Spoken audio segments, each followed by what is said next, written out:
Sean and Heather. My name is Zachary Stern. I'm a planner here at the GLO CDR division. Today we're going to be discussing the Federal Register, which I'm sure everyone has been waiting for with bated breath. I know we have here, and we're really excited that it's now out, and we've been able to digest most of it in the past couple weeks. The actual register itself was released on August 30th, and if anyone is interested in reading the text of that notice, it's up on our website, recovery.texas.gov. If you go to the top banner under Action Plans, click on that, and then on the side banner, you'll see mitigation funding, and all of our mitigation information will be up on that page, including, as Sean mentioned, this webinar will be recorded, as well as all the future information we're putting up there and the Federal Register notice. This new allotment of money from HUD is $4,297,189,000. In addition to that, the cities of San Marcos and Texas got their own separate allocations, which they'll be administering and writing their own action plans for, and those are related to floods they experienced in 2015. That roughly $4.29 billion is going to be made available or to 140 eligible counties that were impacted either by floods in 2015, 2016, or Hurricane Harvey in 2017. And as of the publishing of this Federal Register, we've been notified that the action plan that will result from the rules and regulations published there is going to be due at HUD February 3rd, 2020. And we'll get into that in a little bit when we discuss the timeline, and that plays into when these funds will be made available to the public as well.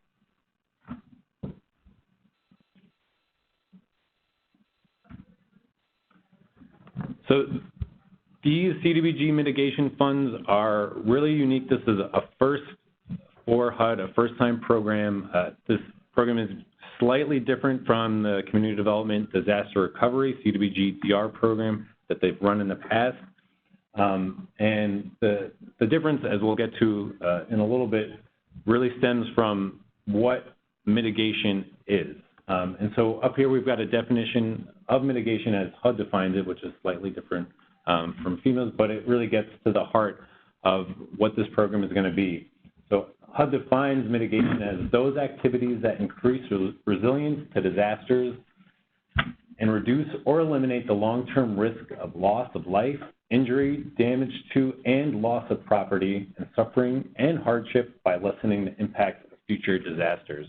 So it's really about looking forward to see what risks we're going to encounter and how we can make investments and put strategies in place to lessen or eliminate those impacts.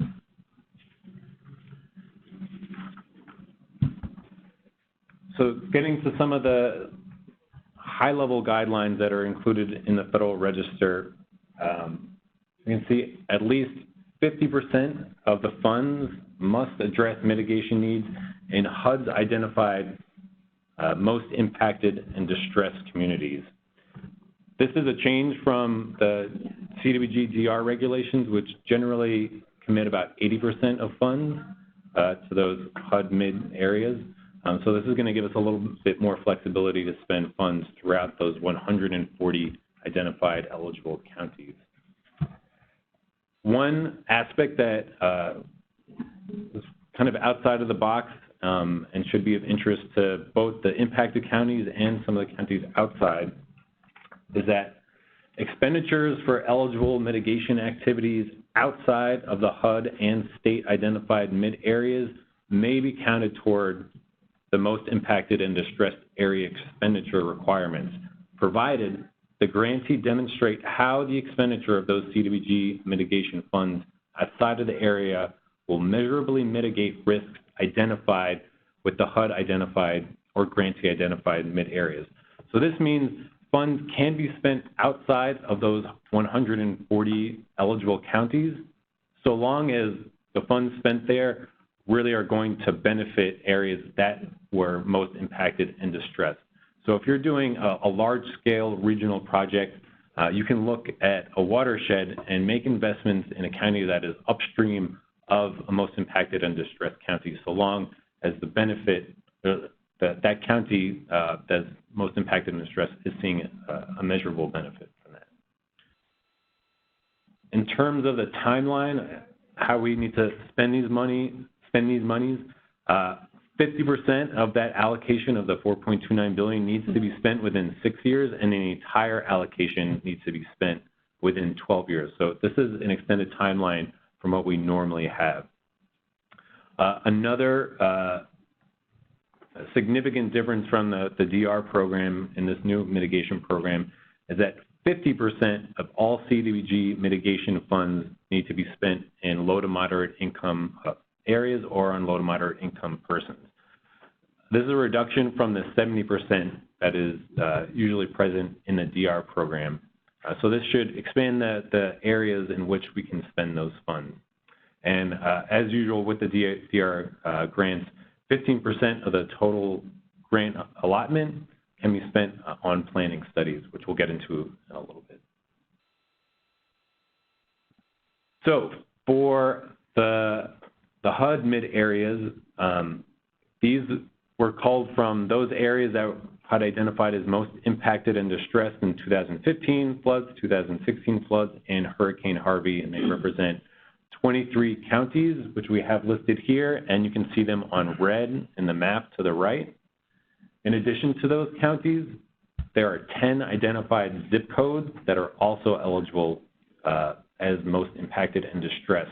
Because zip codes have no administrative staff authority or anything of that like, in that case, the county is going to be the responsible party for those funds there, but those funds, in order to qualify as HUD mid, need to be spent within the boundaries of that zip code. In addition to those counties, we've got our state most impacted and distressed areas, and they round out the 140 counties that are eligible. Those are identified in the map in that kind of orange gold, and they're about 117 there. So we're not going to read them all, but we'll have a list of all these counties up on the recovery website in addition to the listing here that's available in the PowerPoint, which will be posted on our website as well. But you can see there's a large swath of the state that is going to be eligible for these funds.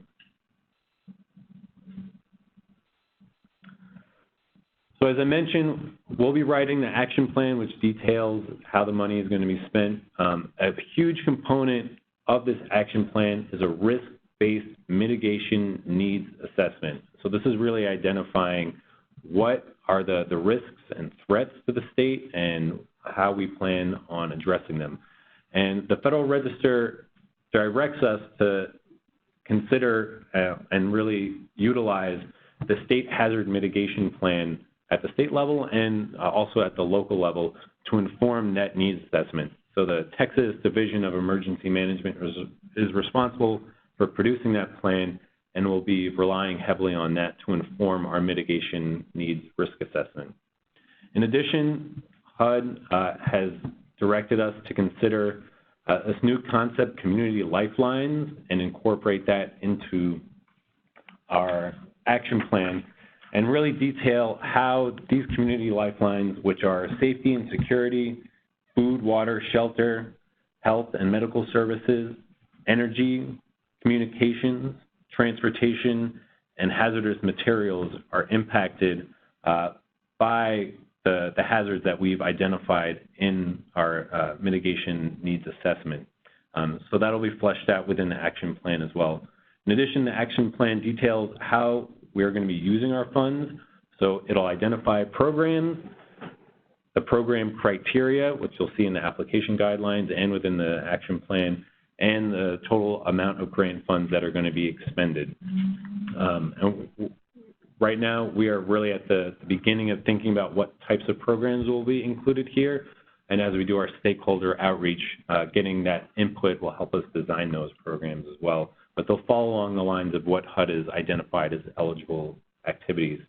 And finally, the action plan will detail our method of distribution, which is how we are going to spend the funds, how they're going to be allocated to particular parts of the state, essentially who's going to be getting how much money.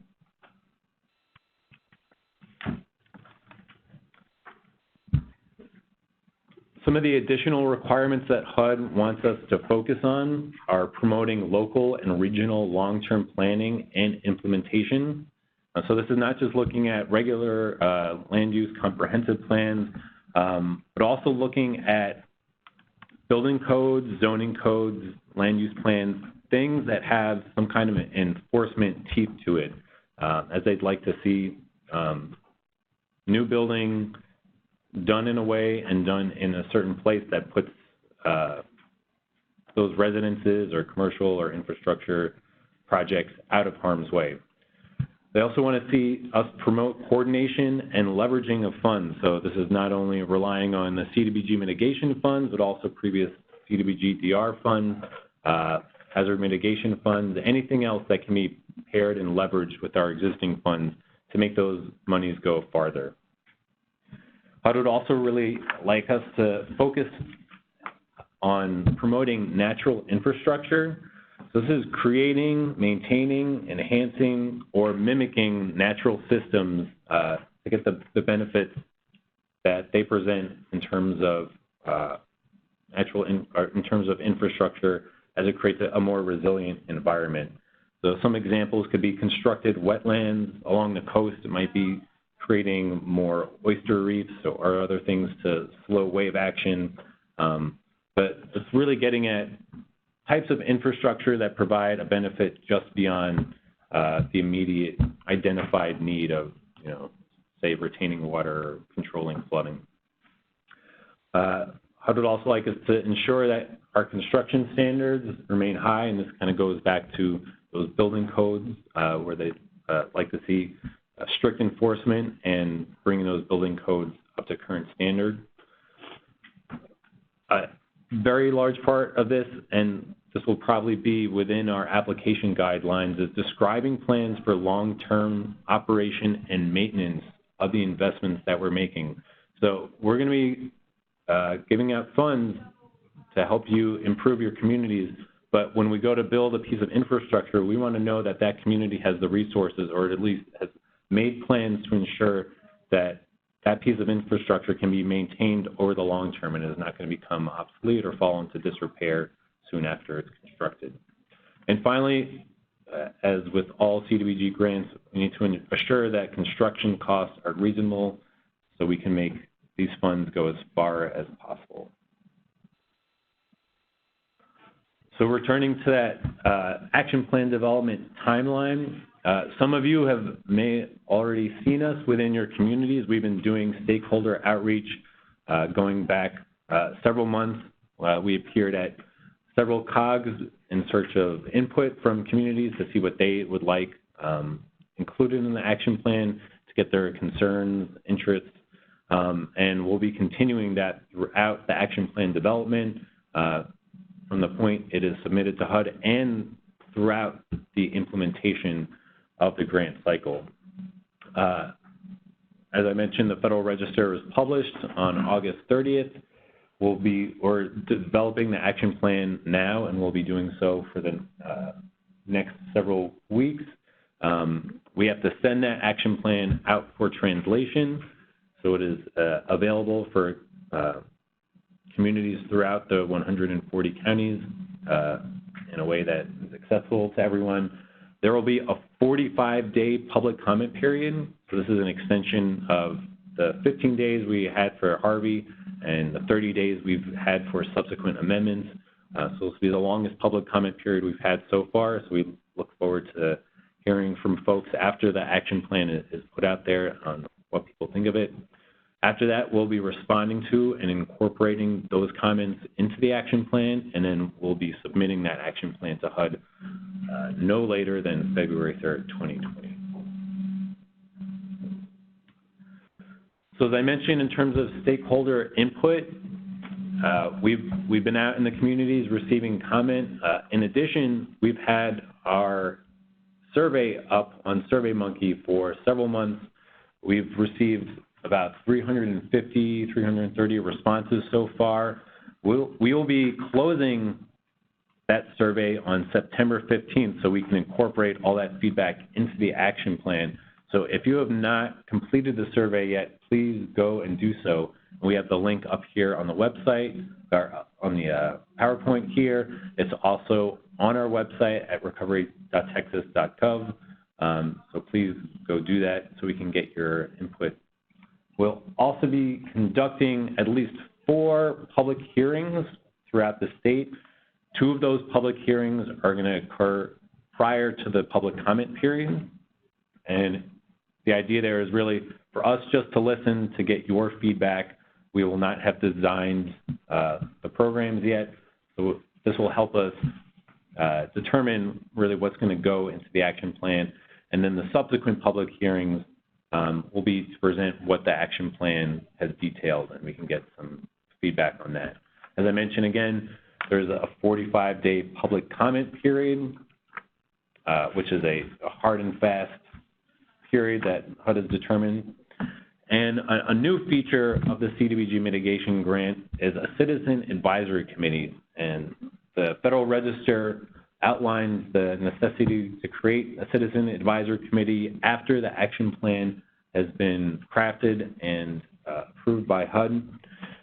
The guidelines surrounding that are that this citizen advisory committee will meet 2 times a year to provide transparency and implementation of the CDBG mitigation funds and solicit and respond to public comment, and also to provide an ongoing public forum to inform the public of projects that are being funded and constructed.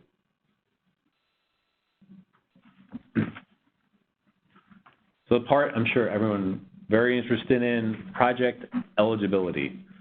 So a new feature of this grant compared with the CDBG DR funds is that projects here do not require a tieback to the specific qualified disaster. So with the DR funds, anytime you were spending money on a house to rebuild a house or repair a house, that house itself needed to be damaged by the disaster for which funding was available.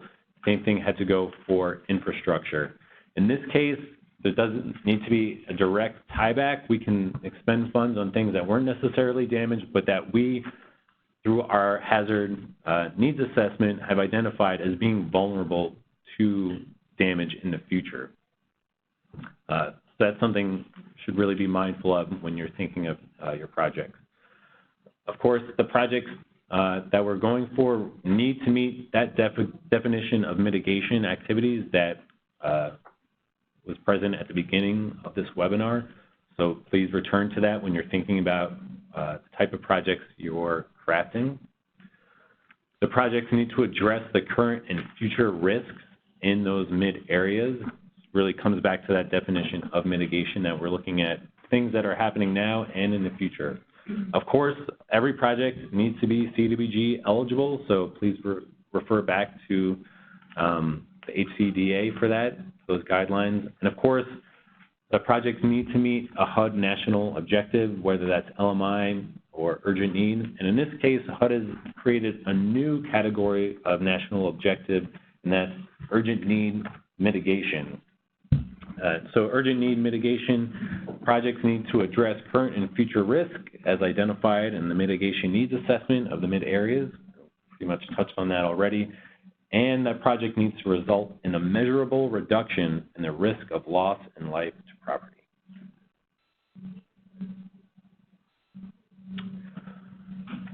So the big buckets of eligible activities are identified in the Federal Register, and we'll go over them here. The first is infrastructure. Of course, everyone should be very interested and excited about this. So the infrastructure projects can be regional investments in risk reduction to develop disaster-resistant infrastructure. And so this really speaks to HUD's desire to create larger scale projects that may cross jurisdictional boundaries. So we really encourage you to think of projects and start talking with your neighboring jurisdictions about partnering in terms of identifying and developing project ideas. Some of the projects that you might think of are upgrading water, sewer, solid waste, communications, energy, transportation, health and medical, and other public infrastructure to address specific identified risks. So nothing really out of the ordinary here. There's also the ability to finance multi-use infrastructure. So these are investments that might be specifically targeted for disaster mitigation, but have some other type of use as well. And again, an emphasis on green or natural mitigation infrastructure development to get the most out of those investments, bringing benefits to communities that go beyond perhaps just flood retention or reduced flooding. Housing activities are also eligible. Everything related to housing, though, has to have a mitigation component. That includes elevation, elevating houses, which may be accompanied by rehabilitation, reconstruction, or new construction activities, as long as they incorporate mitigation components, buyouts, floodproofing of homes, and hardening of residential structures. So hardening against wind, water, fire, earthquake, retrofitting, anything along that line to help a building withstand future disasters. Economic development is also an eligible activity, and this includes assistance to businesses for the installation of disaster mitigation improvements and technologies, also financing to support the development of technology, systems, and other measures to mitigate future disaster impacts. Again, hardening of commercial areas and facilities, and financing infrastructure to allow those commercial operations to continue during and after disasters.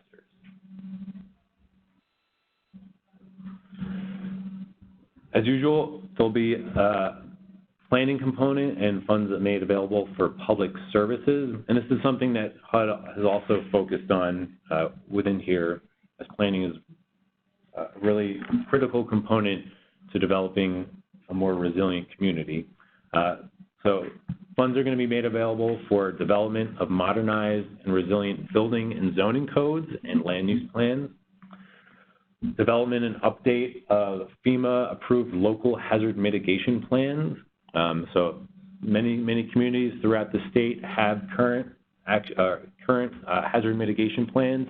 If your plan is expired or is going to expire, or you've never created one to begin with, start thinking about that, because funds may be made available to finance the writing of those plans. Also, integrating mitigation planning with other local and regional mitigation community development, land use, and other plans. So this is looking back at your local land use plans, your comprehensive plans, any other planning that you've done, and thinking about how you can incorporate mitigation back into that. So you're creating plans that are more robust and consider a greater range of threats to your community, so that when you're going ahead and building in particular areas, you considered risk within the development of those plans. Upgrading mapping, data, and other capabilities is also going to be eligible under these planning funds, particularly to help you better understand your disaster risks. Planning and public service activities necessary to reduce flood insurance premiums, and the NFIP Voluntary Community Rating System Incentive Program. So this is looking at creating perhaps floodplain ordinances within your local communities, which will make them eligible to participate in NFIP and help folks who are located in the floodplain or outside of the floodplain to reduce those premiums because the community has gone and taken this extra step to become a CRS community. And finally, education and outreach campaigns designed to alert communities and beneficiaries of the opportunities to mitigate against risks through insurance and best practices and other strategies. So in those communities where you've got floodplains or a serious risk of flooding, it's really important to educate folks on the importance of getting flood insurance. We've seen that the number of people with flood insurance over the past decade has dropped, which poses a danger to the program as itself, and also to those individuals who are at risk of experiencing flooding and not having the resources to recover afterwards. So funds will be made available for those communities to get out there and help educate and encourage folks to participate in those programs. Ineligible activities. So these are pretty standard in terms of what CDBG allows. We cannot fund buildings used for the general conduct of government, so no city halls. Something that this Federal Register really does specifically point out, we cannot spend funds on emergency response services. Funds can be used to enhance the resilience of facilities, though, that are used for emergency response. So it's important to make that distinction. Forced mortgage payoff is ineligible. Enlargement of dam or levees beyond the original design is also ineligible. However, damage has been sustained by those pieces of infrastructure. Funds can be used to bring it back to the level of service that it was at before. And again, no assistance can be provided to any private utilities. So within this Federal Register, HUD identifies covered projects, which is kind of a higher level of infrastructure project than what is generally done. And HUD defines these as infrastructure projects having a total project cost of $100 million or more, with at least $50 million of those coming from CDBG funds, whether that's CDBG DR, mitigation, or the regular CDBG fund. These projects, because they are so large and require a further level of scrutiny, need to be identified within the action plan or subsequent amendments to the action plan. So if a consortium of communities come together with a very large plan, there's going to need to be an amendment to the action plan that identifies what that project is. Of course, that project needs to meet all the eligibility requirements of the CDBG mitigation program. And unlike other infrastructure projects that can be funded through these funds, which do not require a benefit cost analysis, a covered project will require a benefit cost analysis, or BCA.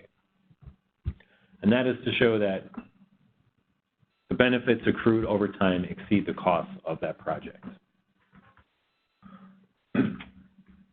So in the spirit of the Federal Register and the guidelines that HUD's put out, the GLO is going to be working very closely with our state mitigation partners, and we hope that you at the local level will also be working with these partners as well in terms of state hazard mitigation. We'll be working very closely with the Texas Division of Emergency Management, who's responsible for developing the state hazard mitigation plan, reviewing the local hazard mitigation plan, and providing hazard mitigation training for local officials, in addition to managing the pre-disaster mitigation grant program, which is going to be transitioning to the BRIC program, Building Resilient Infrastructure in Communities, as well as the hazard mitigation grant program. Our funds, CDBG mitigation funds, will be eligible to be used as match for those programs if your community is engaged in using any of those TDEM funds. In addition, we have the Texas Water Development Board, which provides leadership, information, education, and support for planning, financial assistance, and outreach for the conservation and responsible development of water throughout Texas. They also have several programs, a flood protection planning and flood mitigation assistance program, and they received some additional funding in this last legislative session that'll help them to address hazards and flooding throughout the state with some additional resources.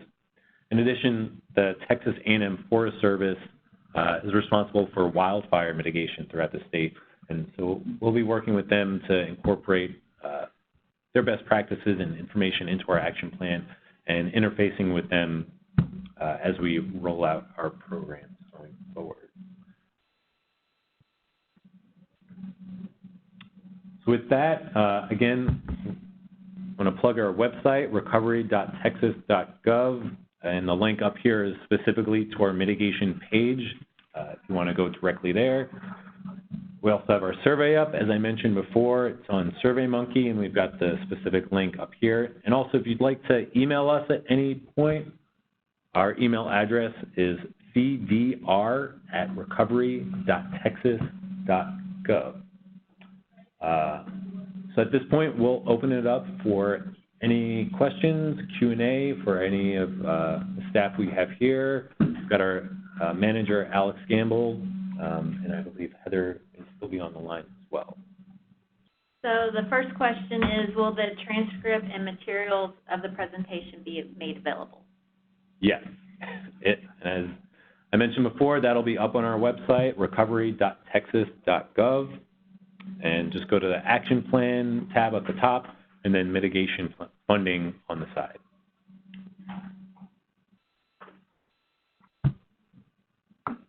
Will the applicants be required to have a FEMA-approved hazard mitigation plan? Applicants won't be required to have a plan, but it may be a scoring factor within the applications, whether your plan is current or not. And that's just because it means you've already gone through the process of identifying and ranking your projects, but it's not going to be a requirement. And as we said, HUD would really like some of these funds to be spent on helping local communities develop those hazard mitigation plans and identifying those projects. And because we have a 12-year window in which to spend these funds, it's certainly possible to go through our program, develop a plan, identify projects, and then have those projects be funded. Is this strictly for areas affected on the map for the 2015, 2016, and Hurricane Harvey? So those areas identified in the map, those 140 counties, are the eligible counties, and that's where the funds need to be expended. However, there is that one exception that funds may be used in areas outside of those 140 counties, so long as the benefits or some of the benefits are experienced within those HUD or state most impacted and distressed communities, so those 140 counties that are identified. So you can do a regional project where funds are expended outside of those 140 counties as long as there are benefits seen within the 140 counties.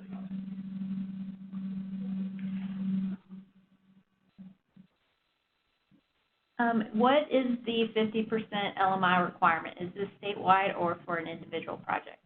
So this is statewide. So 50% of the entire CDBG mitigation grant needs to benefit low to moderate income persons. So at the local level, that you're not going to have to match that.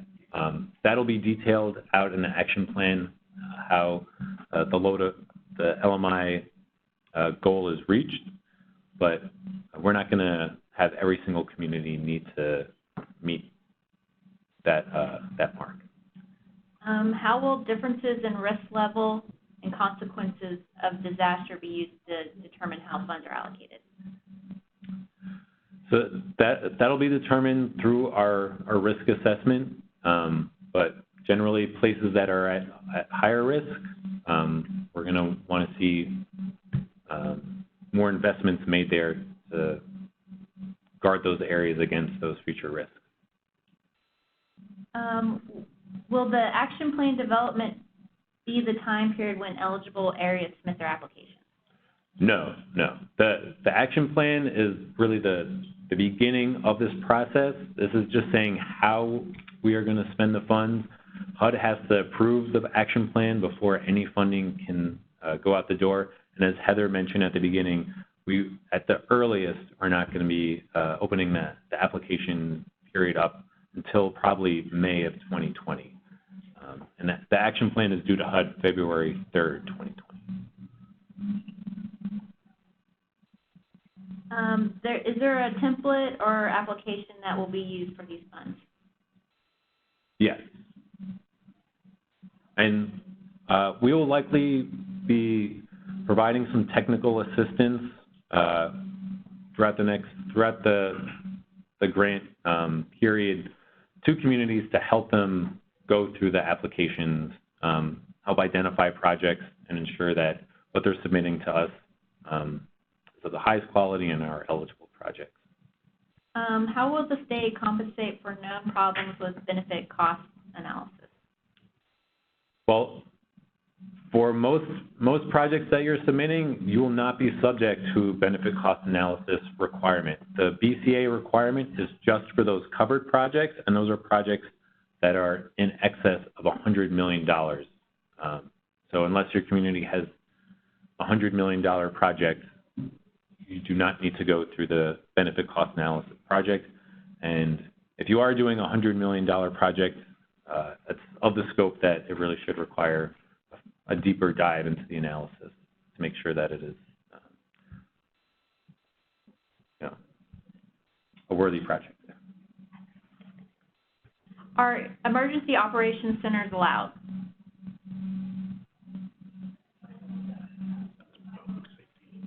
Oh, sorry, I thought I had, what was it again? Are emergency operations centers allowed?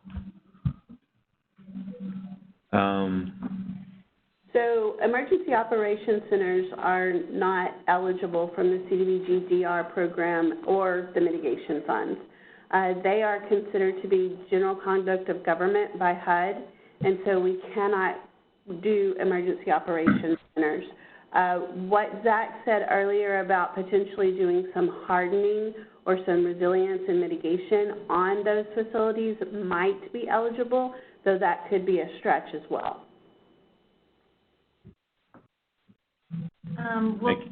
Thank you, Heather. Will the COGS be required to have a mod plan besides the one that was just done for CDBG funds? So we haven't decided yet on how we're going to handle the methods of distribution or what those are going to look like within these funds. We're still really early on in the action plan planning pieces, and we would definitely like to discuss that with y'all in the listening sessions that we're going to be scheduling in the next couple of weeks. Will people who need help paying for flood insurance or coming up with match funds receive assistance? Want me to get that? The funds are not going to be available for paying for individual flood insurance. And what was the second half of that?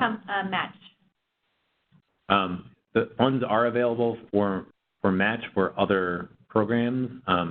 The only caveat is that when CDBG funds are used as match, the entire program needs to meet the CDBG eligibility requirements.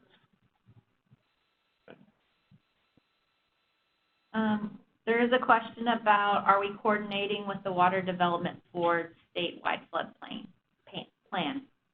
So that plan, every aspect of it that touches on what we do, we've read through it and is going to be incorporated into our action plan. So we'll be looking at all the hazards that they've identified and pulling some of their more prescriptive elements into the action plan as well.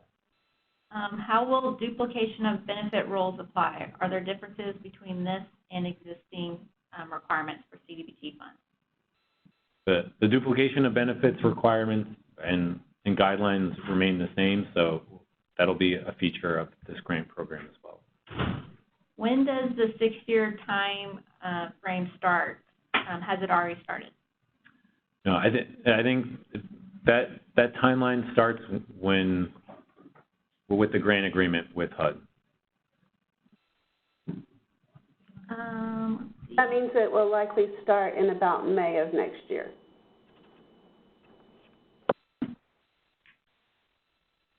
Can you go over the covered projects requirement again? Sure. We'll go back to that slide real quick.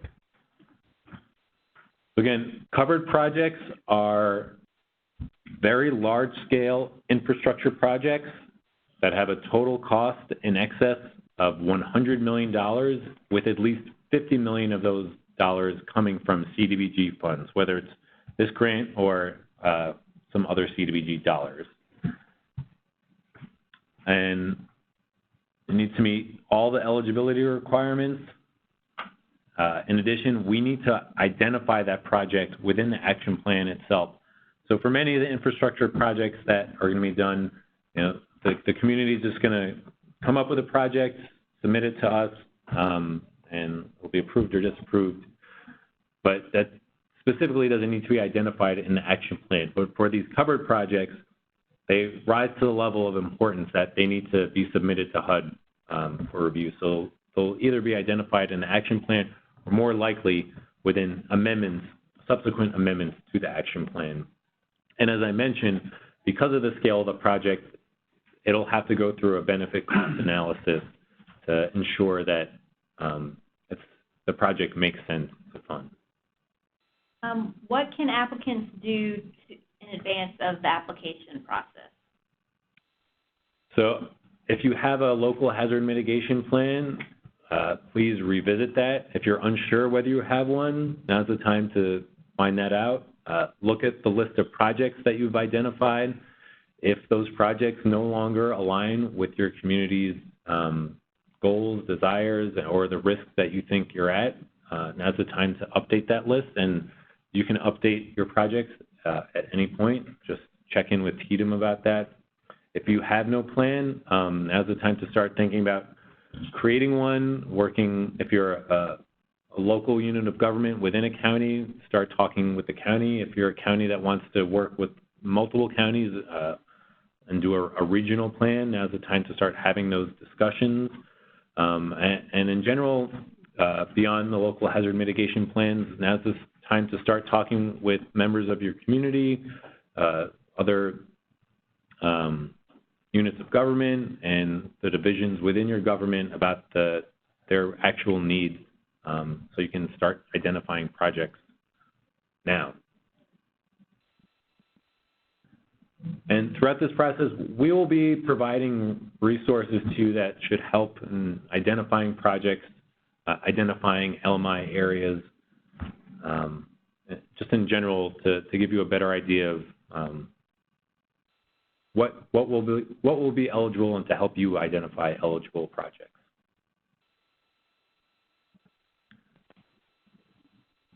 Everybody, we're seeing a lot of questions about how the application process is going to work, and even some project-specific type questions. We don't have enough information on the programs yet to be able to answer those types of questions. Just like Zach said, really broadly, you should start thinking about the types of mitigation projects that your community is going to be interested in and needing. There is going to be a huge focus per the Federal Register on regionalism, and so we need to make sure that y'all are starting to work on doing some regional type projects. So if there are partnerships that need to be forged or even interlocal agreements that you could start working on, I would start doing that. If your hazard mitigation plan is not current and you are in the process of updating it, or you could update it, I would suggest that you pull that off the shelf and start working on it. But as it relates to scoring criteria or the application processes, we haven't defined that enough to be able to answer those details just yet. I think that's all the questions that relate to the Federal Register notice. Heather, do you want to wrap it up for everyone? Sure. Like we said at the beginning, we intended for this to basically prevent you from having to read 126 pages of legalese and Federal Register language. Our intent today was to kind of tell you what we see as the high points of this document and start the education process to get you thinking about how your mitigation dollars could be spent in your communities. As we said throughout, there's a whole lot more engagement that we're planning on doing. You'll see additional webinars, you'll see these public hearings and listening sessions that we're working towards. The SurveyMonkey is going to remain available for a week or so. We are going to capture all of that information and try to incorporate it into the programs that we are putting together. All of that is coming, and we will probably repeat some of the things that you've heard today over and over again, but every time that we come to you, I promise we will have more information, and we'll be circling closer and closer to that action plan document and ultimately what we turn into HUD for their approval. We had over 330 people on this call at the highest, so I appreciate all of you spending the morning with us and taking the time to participate in this. There's an email address on the screen there if you have additional questions or specific things that we can help you with in the interim, please let us know. And I, again, just appreciate your time. With that, I think we'll go ahead and close the webinar. We will post these slides on our new mitigation page at recoverytexas.gov.